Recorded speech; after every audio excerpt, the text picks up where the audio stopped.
Hey guys, it's Scott at ardellatraining.com, and in this short video I want to give you just a couple of quick tips around the double kettlebell snatch.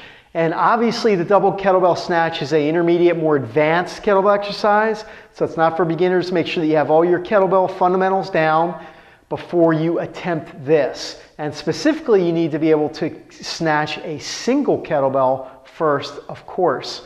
All right, so what are the key points I want to cover in this video? The first is explosive hip drive. So the explosive hip drive is really going to power the kettlebells up. And that's going to power the kettlebells up to about shoulder level, and then from there you're going to then you're going to pull the kettlebells up overhead and flip them safely so they land on the back of your forearm. So explosive hip drive is really what's going to power the kettlebells up, and then from there it's going to be pulling with your arms.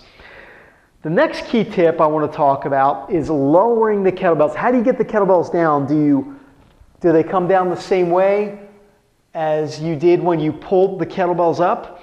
I think the better way is to lower the kettlebells into the rack position. It's a safer position, and once they're in the rack, then you're going to bring them back just like you would a kettlebell clean. So you're going to forcefully hike them back between your legs and then re-snatch up. And then it's a lower into the rack, hike them back just like you would from a clean, and then re-snatch.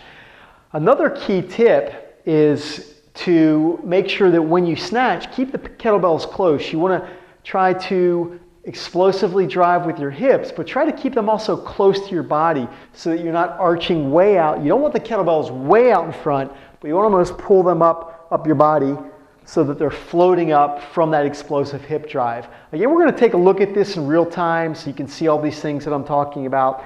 But in summary, use your hips, explosive hip drive, pull the kettlebells up your body, lower down into the rack position, which is safer than taking them up above and now doing a longer arch position and having both kettlebells come down. You could actually strain your back that way, and it's a lot safer to come down and use your energy to snatch the kettlebells up and then bring them down in a safer manner. And that's why I like to come down into the rack and then hike them back and then repeat the sequence. So a couple of key things. Again, let's take a look at it in real time and let's check it out.